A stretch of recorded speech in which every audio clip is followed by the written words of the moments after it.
আপনার সুন্দর সুন্দর মরিচ গাছ কি মারা যাচ্ছে? তাহলে এই ভিডিওটি সম্পূর্ণ দেখুন। এইভাবে যদি আপনার মরিচ গাছগুলো ঝিমিয়ে যায় বা মারা যায়, তাহলে এই ভিডিওটি সম্পূর্ণ দেখুন, সমাধান পেয়ে যাবেন। মরিচ গাছ মারা যাওয়ার মেইন একটি সমস্যা মাটির সমস্যা। তো মাটির সমস্যা আপনারা কিভাবে বুঝবেন? যে মরিচ গাছটি ঝিমিয়ে গেছে, এই মরিচ গাছটি টান দিয়ে তুলে নেবেন। তুলে নেওয়ার পরে দেখবেন যে মরিচ গাছের গোড়া এভাবে পচিয়ে গেছে এবং উপর দিকে লক্ষ্য করলে দেখবেন যে নতুন নতুন শিকড় গজাচ্ছে, আর এই শিকড়ের জন্যই গাছটি এখনো বেঁচে আছে। তাই এই গাছটি সঙ্গে সঙ্গে তুলে ফেলে দিন, কারণ এই গাছটি কখনোই বাঁচবে না। যেহেতু এর গাছের গোড়ায় পচন ধরেছে, ধীরে ধীরে উপর দিকে পচে উঠবে, তাই এই গাছটি তুলে ফেলে দিন। গাছের গোড়ায় যদি আপনি ওষুধ ঢেলেও দেন, তারপরও এই গাছ কিন্তু বাঁচবে না। এই গাছটি আপনারা সঙ্গে সঙ্গে জমি থেকে তুলে ফেলে দিবেন এবং নতুন একটি গাছ এখানে রোপণ করবেন। তো আজকে আমি বেশি কথা বলবো না, চলুন দেখে আসি যে আজকে আপনারা গাছের গোড়ায় কোন কোন ওষুধ আপনারা ব্যবহার করবেন। এই গাছগুলো ভালো আছে, এই গাছগুলো যাতে নষ্ট না হয়, এই জন্য আমরা গাছের গোড়ায় আজকে ব্যবহার করব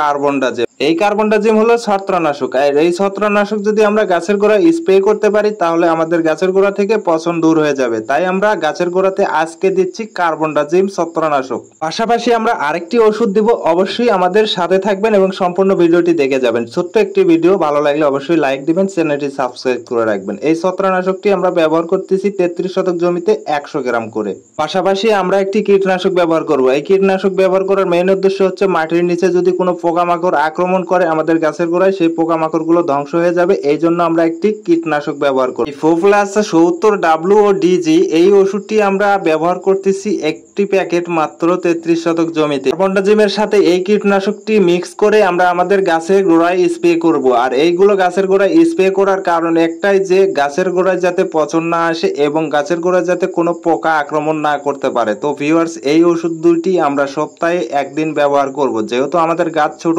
এখন আমরা এই ওষুধ দুইটি ব্যবহার করব। জমির গাছও যদি এইরকম সমস্যায় ভোগে, তাহলে অবশ্যই এই ওষুধ দুইটি ব্যবহার করেন, ভালো হয়ে যাবে, গাছগুলো সুস্থ হয়ে যাবে এবং যে গাছগুলো ভালো আছে সেই গাছগুলোতে আপনার ছত্রাকের আক্রমণ আসবে না। তাই আপনারা সুস্থ থাকুন, ভালো থাকুন এবং আমাদের ইউটিউব চ্যানেলের সাথেই থাকুন।